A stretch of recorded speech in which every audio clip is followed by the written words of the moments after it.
Hi, this is Should I Watch It? I'm Jason Cockroft. I'm Jack Steptoe, and today we'll be helping you decide if you should watch X-Men Apocalypse. We'll take some points about the film so you can decide for yourself, and then we'll give our scores and opinions at the end. So, Jack, what's it about?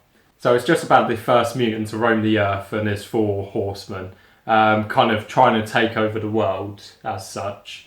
It kind of shows Professor Xavier's school coming along nicely and how they're all coming together as well. So, should I watch it?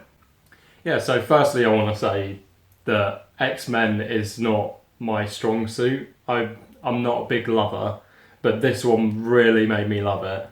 This one and Days of Future Past as well. I don't read the comics or anything like that. I used to love the cartoon when I was little. And I've always liked the idea of the X-Men because there's so many of them and they all have different powers, and I quite like that side of it. But I'm not like a fanboy, as it were. Days of Future Past and First Class, they just changed the films for me. I mean, the X-Men films have always been a really high standard, but I think I really like these new ones. You should watch this film if you do like the X-Men films. I think it has the same feel and the same sort of ideas behind it all, and you've got the same sort of characters and all that. Even the old X-Men films, and even the old X-Men cartoons, I suppose, to a degree. I think the X-Men as a whole is growing up as it gets further along. I think they're getting less cheesy with the new films, and I think that is something to take into account. If you watch the old animated series on TV, this is probably one for you because it's not as corny, not as cheesy as it used to be, but it's really action-packed within the film. Yeah. And they do inject some of the humour as well. It's like a perfect blend of it. Yeah, agreed. It doesn't completely ignore any of its roots. It has grown up a bit, but it doesn't mean to say that it's completely different. It's still the same animal. This film is probably one to not watch if you don't like gore, because there is quite a bit of it. Although it's a 12A, they really hammer home the gore. Yeah, I'm not sure so much of it's gore, but it's brutal. Yeah. Yeah, there's a bit of brutality in there, which is welcome in my eyes. But yeah, not for everybody. Yeah, I mean there is blood and bones, not in the way of Saw, Yeah. but other ways. Yeah.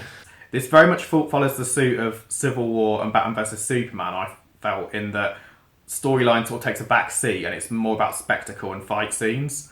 And for me, that's brilliant because that's really what I like. But it's not for everybody. So if you want a nice deep storyline like you had in First Class and in Days of Future Past, that's not as present here. Yeah, coming into this, obviously doing a bit of research, I saw that critics were saying that it was way too over CGI'd. I personally think you can't have that much destruction to make it look real without that much CGI in place. There's a place for practical effects, and I think Star Wars Force Awakens proved that. You've got to have CGI in there these days, otherwise it's going to look crap. I think you should watch this film if you've liked the recent trend of superheroes sort of infighting or fighting each other, like you've got with Batman vs Superman and Civil War. This has got a bit of that as well, in the sense of the X-Men have all got their own powers, but they're all kind of the same beings, and they're all fighting each other, whether they're on good sides and bad sides, and some of them switch sides and things like that. So if you've enjoyed all that, and also the fact that the fight scenes are really good as well. Right, on to ratings. What are you going to give it, Jack? I'm going to give it a 8. That's a nice solid score, an 8's good. Yeah. I'm going to give it an 8.3. I didn't want to go as far as an 8.5, but I did think it was better than Batman vs Superman, which I gave an 8 to. Yeah, I couldn't give it any more than what I did. Generally, because I didn't think it delivered enough, but it was a very good film. I could definitely go and watch it again. That's the main point I'm bringing away from this film. Yeah. All the acting was brilliant. Jennifer Lawrence, Fassbender as well. Definitely, he was probably my main actor that I like within this film. One specific part that he really choked me up.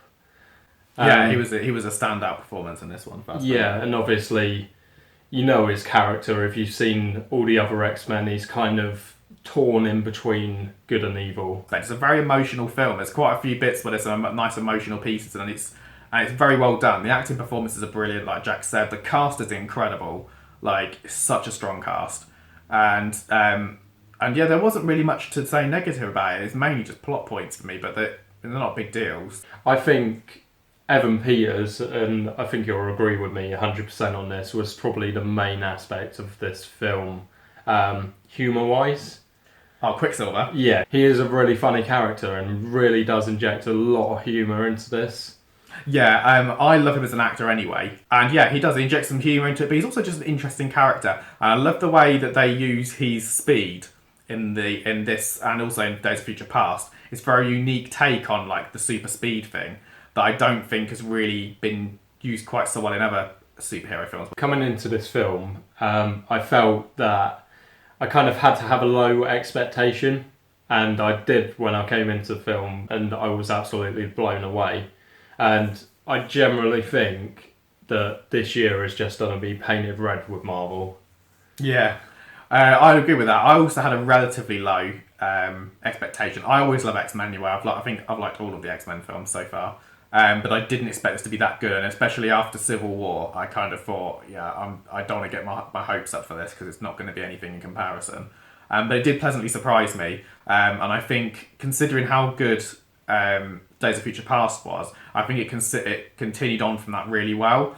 To put it in perspective, I gave Days of Future Past 9 out of 10, which is an incredibly high score. So it would have taken a lot for them to have beaten that for me. The main hole, I think, in my score, because they put out a lot of trailers, a lot of hidden things shown, and I would have liked that to be kept a secret. Yeah, I agree. There was way too much given away in the trailers, which seems to be a bit of a trend at the moment. Finally, guys, please like our video, subscribe for more videos, and we try and upload a video at least once a week. Yeah, also Facebook, we're on there, so make sure you like that for all the latest updates, going to cinemas, anything like that will be on there. Snapchat, behind the scenes, get involved in that. Instagram, and also Twitter mainly, because we generally do a lot of stuff on there. Yeah.